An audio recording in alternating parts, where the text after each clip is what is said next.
This is Cerebral Cinema. Movies of the mind. The National Broadcasting Company presents The Adventures of Sam Spade, Detective.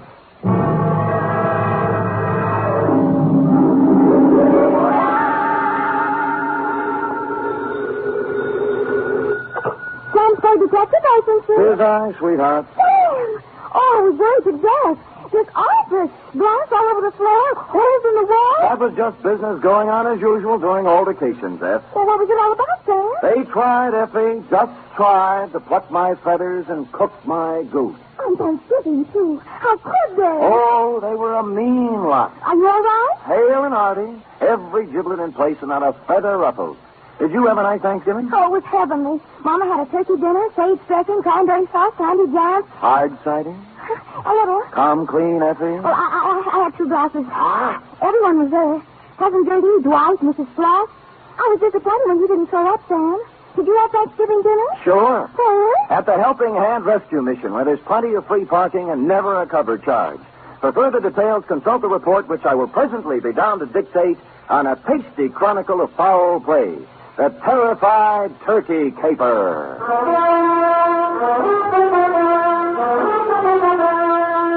For NBC, William Spear, radio's outstanding producer-director of mystery and crime drama, brings you the greatest private detective of them all in The Adventures of Sam Spade. Sam, hey! Oh, you were waiting for me. Having Thanksgiving dinner at a rescue mission, and Mama cooked it perfectly wonderful. Thank your mother for me, Ed. Tell her I'll be over to break wishbones with her tonight. And to atone for my social indifferences, here's a little something I brought for you. Oh, Sam! You shouldn't have. It's beautiful. What is it? A blunderbuss. A blunder what? Bus, as in step to the rear of. Oh.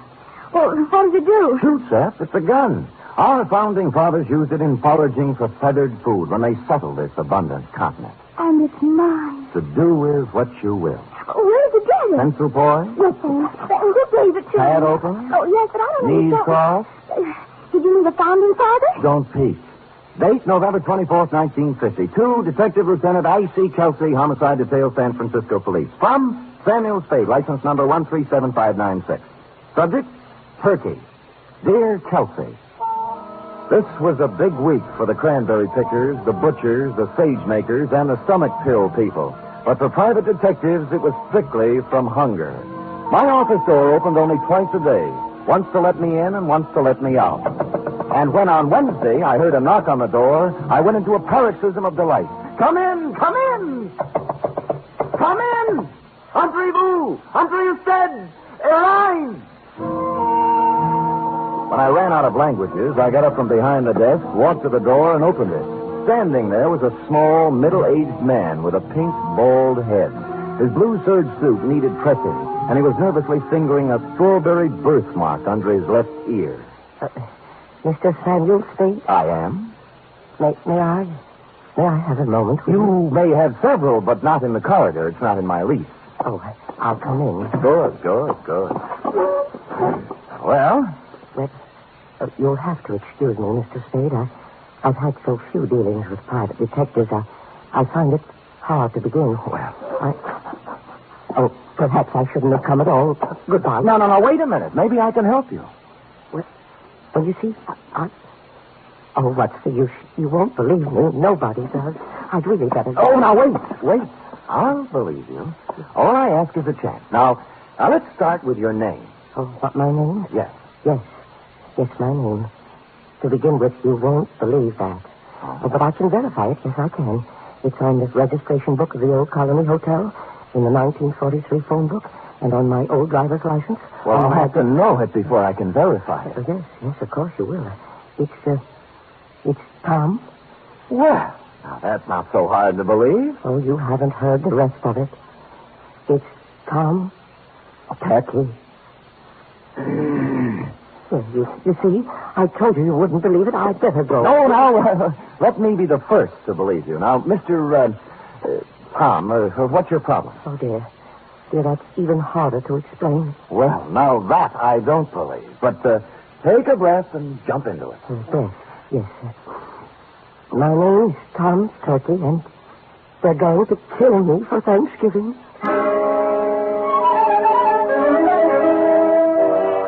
Well, I had asked for it, and I had gotten it. And I sat back wondering who had gone to all the trouble to play this funny joke on me. I was looking at my hand to see if there was any itching powder on it where he'd shaken it when my phone rang. I lifted the receiver, swung around in my swivel, and gazed out onto the street. It was Al Cuccio calling, a private eye whose reputation was shadier than a mushroom cellar. Hiya, Spade. Al. Haven't seen much of you lately, Spade. You have to get together. Yeah, well, so long. Wait, I'll tell you why I called. I've had a pest in my office, keeps coming back. Thinks he's a turkey somebody wants to dress.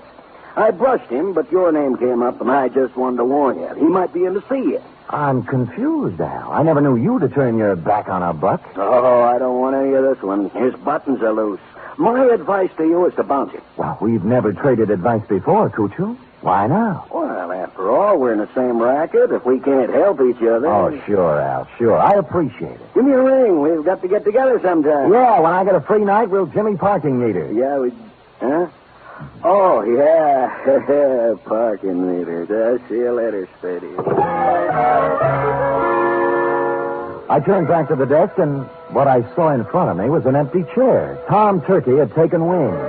I got up and walked to the window, and a minute later, I saw him come out of the building downstairs and start to cross the street. And then I saw something else. A large 4-ton truck was tearing down the street, picking up speed. Instinctively, I shouted a warning, and at the last second, Tom Turkey scrambled from in front of the truck and disappeared into the alleyway. The truck roared up the street, and on its side was printed in gold letters, "Haynes, you drive it." There was nothing to say it wasn't coincidence, this near mishap, but somehow I found myself intrigued and wanting to hear more of the little guy's story. He said the Old Colony Hotel. On the way, I stopped at the library, found an old 1943 phone book, and looked. He was listed. Thomas Turkey, it said. Out of curiosity, I rang the number. Hello? I wonder if you can help me. I'm inquiring about a Mr. Turkey. Turkey. This ain't his number no more. I know. Haven't had any calls for him for years. Screwy name. Yeah, I know. I knew a woman named Rabbit once. Mrs. Rabbit. About Turkey, could you remember what he looked like? I don't. Hey, Manny, what Turkey look like? Yeah.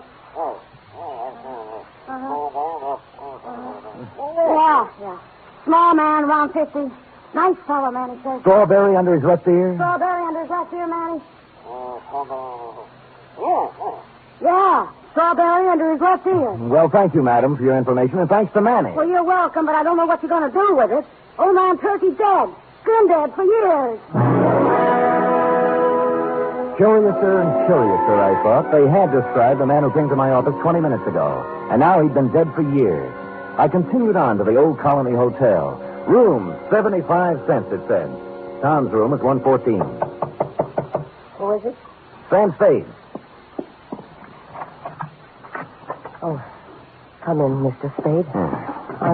I'm sorry I ran away. I didn't think you really believed me. Well, I'm not sure I do yet. Tell me, was that truck an accident? Oh, I don't think so, no. They made 3 attempts before to kill me. Somebody tried to push me in front of a train, and then a wheelchair full of cement dropped off a building and just missed me, and then I was shot at. Well, who were they, and why would they want to kill you? I don't know. I just don't know. Look, let's tack. Tack? Tack. I dialed your old phone number, and the people who answered said you're dead. Oh, a lot of people think I'm dead. Yeah. Look, do you still want me to work for you? Oh, yes, please. Well, you'll have to tell me more, then. I can't... Yes, I guess I'd better tell you everything. Oh, it's hard to talk about, Mr. Spade. It's not easy to admit to someone you've been a foolish man. You see, I just turned 50. I was quite tired of the life I'd led. Proper, dull, and unfruitful, except in money. My business was wearing, and so was my wife, Henrietta. This has a traditional ring. Anyway, to make it short, I decided to run away. One day I drove to work. I parked my car in the middle of the Bay Bridge where the suicide note left it and disappeared. Where did you go? Oh, all over the world. I took a job on a boat. I did. On a boat. And then I settled in Sao Paulo, Brazil, under another name. Now you're back. Why? Well, maybe I got lonely. Maybe I got wiser. Maybe I felt I paid enough for my mistakes. Let's just say I'm back. I want to be with Henrietta. Have you seen her? I checked into this hotel and wrote her a letter saying I wasn't dead. I was back in San Francisco, and I wanted to come back to her if she still would have me. But I told her I wouldn't bother her unless she wanted to see me, that she could contact me here. That was a week ago. And you haven't heard from her? No, and almost right away these attempts on my life began. I see. All right, what's her address? 3118 Monroe. Oh, she's taken her maiden name again. Black. Henrietta Black. Well, come on, let's go. No, I'm not going to see her until she asks me. Well, look, you're going to my apartment. Nobody will bother you there. And you're going to see Henrietta? That's right. Oh, thank you. Thank you, Mr. Spade. You do believe me. I think I'm really ready to face the world again now. I deposited Tom in my apartment with instructions to open the door for no one but me, and then I proceeded to 3118 Monroe in the high-rent district. I was ushered through a comely portico by a Japanese maid who told me to wait in a study heavy with mahogany. In a moment, two people came in. The woman wore a black dress, silver pendant, flat shoes, and a complexion the color of apple meat. She was Miss Henrietta Black and/or Mrs. Tom Turkey. The man turned out to be Leander Luce, the lady's attorney, business manager, and canasta partner. You say you have something important to discuss with me, Mr. Spade. I do? I hope you don't mind my asking Mr. Luce to be here. Not at all. Well, Mrs. Turkey, I just talked to your husband, Tom. Mr. Spade, if you please. I say something? a rather feeble attempt at comedy, Mr. Spade. Well, I wasn't trying for a laugh. You are Mrs. Turkey, aren't you? I was. You undoubtedly still are. I'd expected to hear another one of these cruel jokes about my name. At Thanksgiving time, Mr. Spade, someone was always going to stuff Tom, baste him, dress him, slice him. This season, they're going to kill him. They are not going to kill him. He is already dead. He's not dead, Mrs. Turkey, and you should not. I should. Yes, he sent you a letter saying he was back in San Francisco and wanted to see you. Mr. Spade, this has gone absolutely far enough. Not quite. What about the letter? I know of no such letter. I see. Well, thank you for your time. I'm sorry I bothered you. Oh, you used bad judgment in coming in the first place. Yes, maybe you're right. There was falsehood in this someplace, Lieutenant, and it stuck out like a fat girl in slack. The only thing to do was to go back to my apartment, get Tom Turkey, and confront Mrs. T with her husband in the flesh. But when I got back to my apartment building, I spotted in rapid succession, 1, an ambulance, 2, a police car, and upstairs, outside my half-opened apartment door, I spotted 3, you. I've been expecting it. What's going on, Kelsey? Yeah, serious, Sam, serious. Who's that bald-headed man moving around the apartment? That's McCracken, the new medical examiner. Checking a stiff on your rug. I stepped around you, Lieutenant, and pushed the door all the way open. I saw McCracken kneeling over the body and a couple of men from homicide taking photos. I moved into the room feeling nothing good. A little guy had given me a job, and while I was yakking with his wife, somebody got to him. And in my apartment, where I'd stashed him. McCracken stood up, and I looked down at the body. Then I looked again. Who I saw wasn't Tom Turkey at all. It was the late Private Eye, Al Kuchel.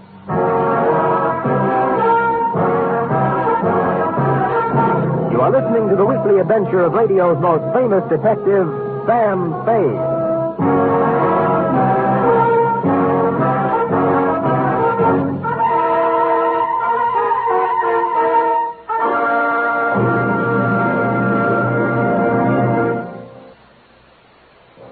You Friday fans of Sam Spade, there's mystery on Saturday evening, too, on NBC.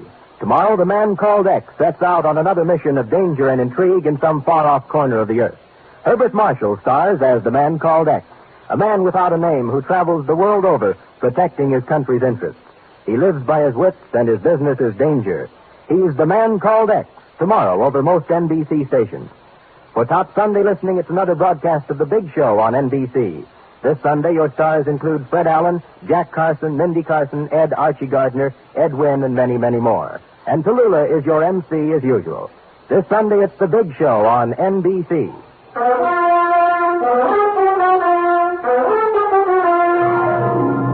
And now back to the terrified turkey caper, tonight's adventure with Sam Spade.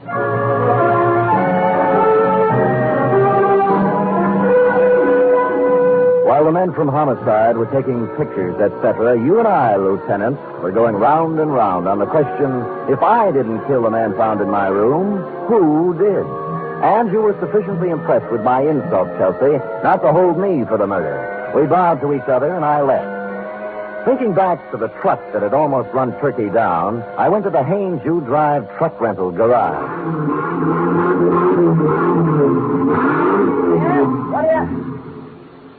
Me, what do you want? I'm a detective. Could you give me a list of names for everybody who rented a truck from you during the past few days? Sure. He handed me a big registration book, and I read every name for the past week. For the first 5 days, they all seemed to be nice, normal, abnormal names. And then, under the rentals for the day before, was the name of John Smith. John had given his address as 7200 Kearney. And I happen to know that Kearney only goes up to 2000. The dispatcher said that Smith had returned the truck about 3 hours before. And he remembered him as an ugly, heavy-set, and rough-voiced character who looked like an ex-longshoreman. They had already washed the truck, so the fingerprints were all out up.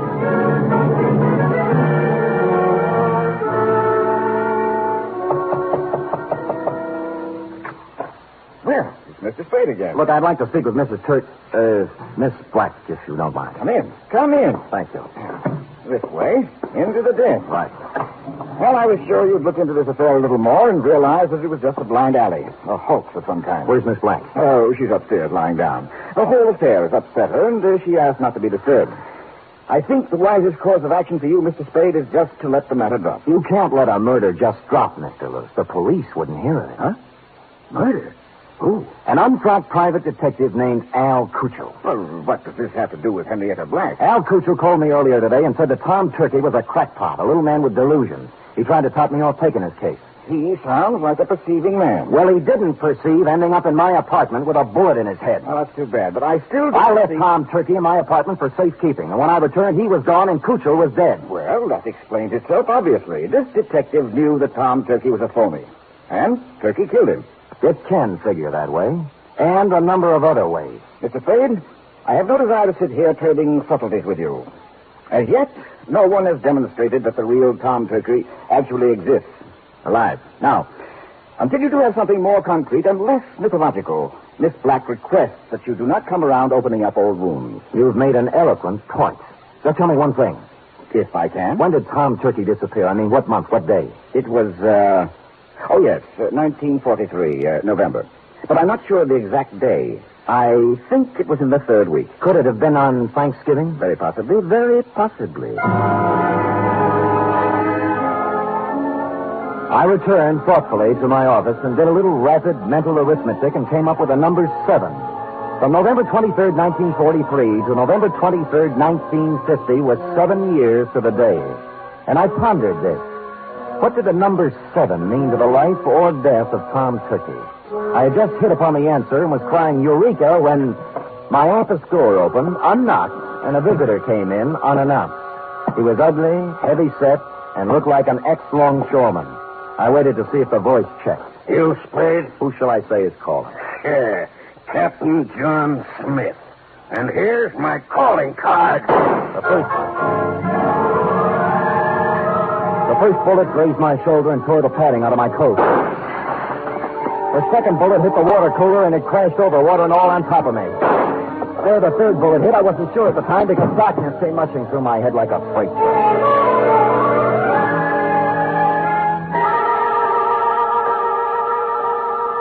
When I opened my eyes again, I expected to see St. Peter checking my ID card. But all I saw were the dust balls under my desk and a fly bathing himself in a pool of water spreading slowly over the floor. There was blood on my hand, but it came from a glass cut. I was in shambles, but alive. Captain John Smith had shoved off, obviously thinking his bullets had done their work.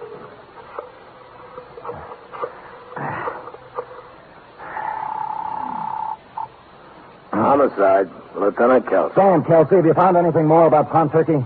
Nothing, Sam. Frankly, I'm beginning to wonder if there is such a guy. Well, clever, Kelsey. A few minutes ago, a gorilla by the name, believe it or not, of Captain John Smith just tried to kill me in my office. Oh, go on, Sam. I find it hard to think. You find it hard to think, period. Really, Sam? Did you get him? No, but my office is a wreck, and there's a hole blasted in my wall big enough to put a basketball in. Well, what did he use, a bazooka? I figured dum-dum bullets. Dum-dum? Well, that's illegal, ain't it? Kelsey, doesn't it strike you as significant that every attempt on Turkey's life has been vicious, as if someone not only wanted to kill him, but also mutilate him? Yeah, now that you mention it. Somebody probably wanted to make identification difficult. Even dead, they didn't want anybody to know who he was. Now, listen carefully, Kelsey. This is real deep. Tom Turkey disappeared on Thanksgiving of 1943. A person has to be missing 7 years before he can be legally dead and his insurance collected. Now, if someone had turkey insured, they could collect the day after this Thanksgiving, if turkey didn't show up before. You mean somebody's trying to kill him for the insurance? I would say so, Kelsey. I would say so. Now, hurry up and find them.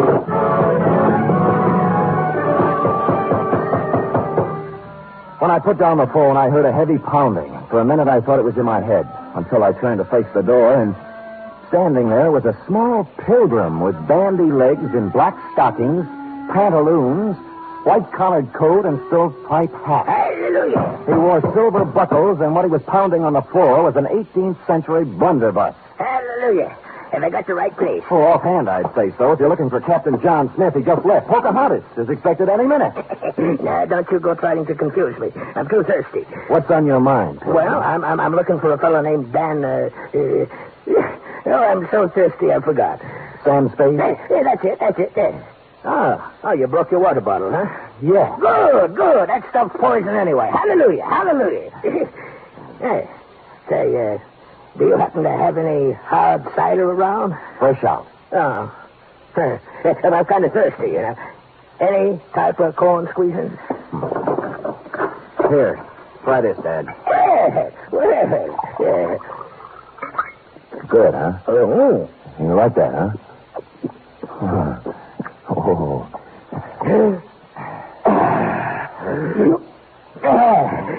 Follow me.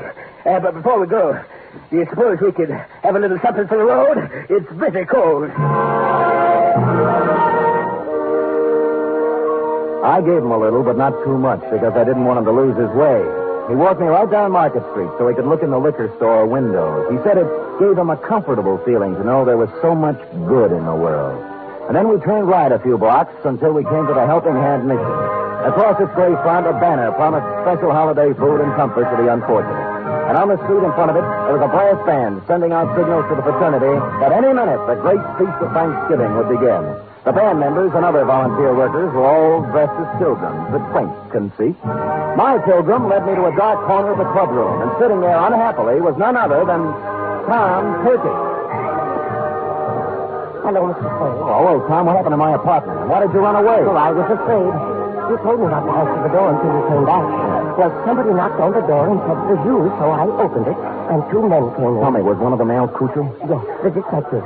The other man was a big, ugly-looking fellow, and when they saw I was alone, they started arguing. About what? Well, the detective said that now that he brought the ugly man there, he wanted his money. Yeah? The ugly man pulled a gun, and they started to fight. Oh, dear, I slipped out the door, and when I was halfway downstairs, I heard a shot and kept on running. Well, Al Cuccio is dead. Oh, my. I thought so. This was the only place I could think of to hide. Oh, when Henrietta finds out I've been mixed up in a murder, she'll never take me back. Henrietta.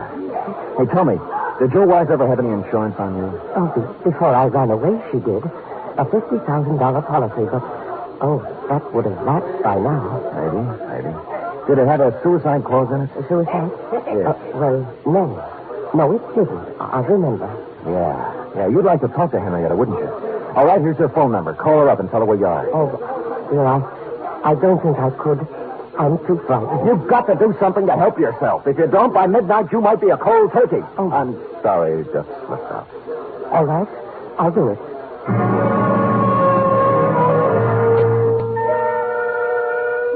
Well, he went and made the call. And when he returned, he said that a man had answered who said Henrietta would come down and pick Tom up. He didn't want to wait, but I sat on him. The pilgrim brought us a dish of turkey dinner, saying he couldn't stand food himself, and we munched a spell. In a little while, a limousine pulled up in front of the mission with someone in back whom I couldn't see. The chauffeur stepped out and came in inquiring for Tom Turkey.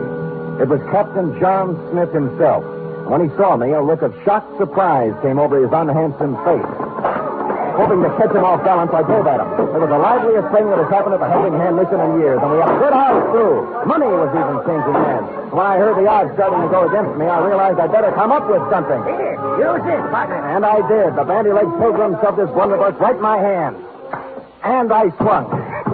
Smith dropped like pheasant on the wing. I looked up.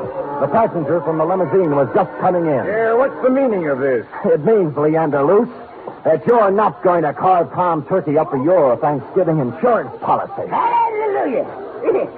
Drumstick, anyone?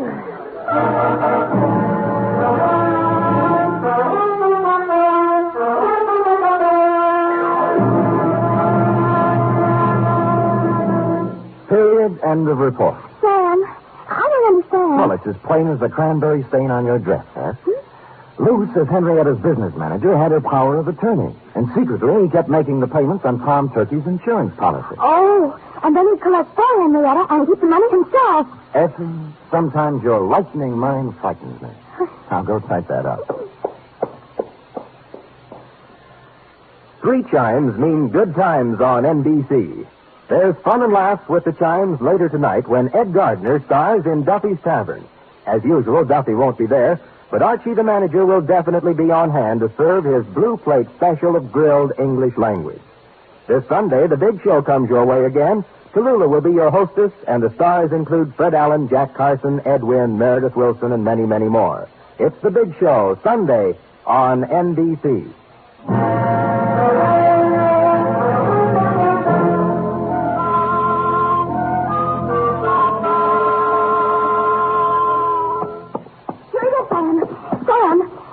Killed Al Crusoe and tried to kill you.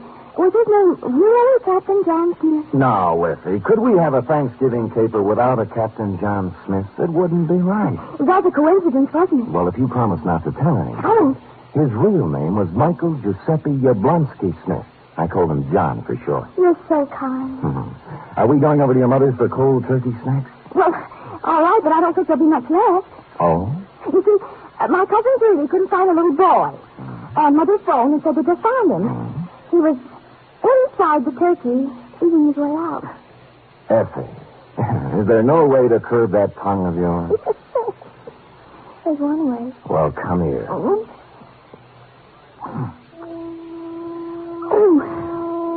good night, Sam. Good night, sweetheart.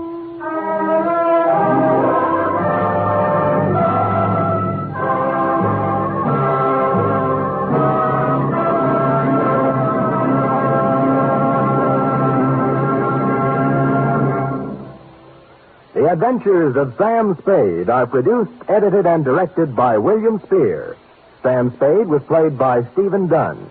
Lorene Tuttle is Effie. Script for tonight's adventure by Larry Roman and John Michael Hayes. Musical scoring by Lud Gluskin, conducted by Robert Armbruster.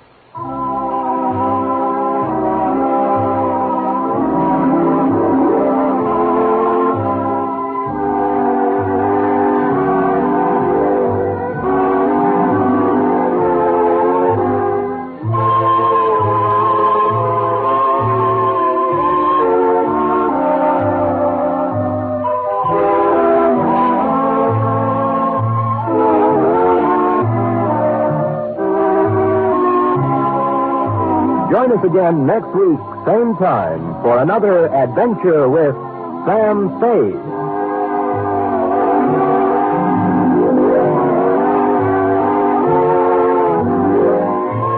Hear the magnificent Montague, then visit Duffy's Tavern on NBC. Cerebral Cinema hopes you have enjoyed this movie of the mind.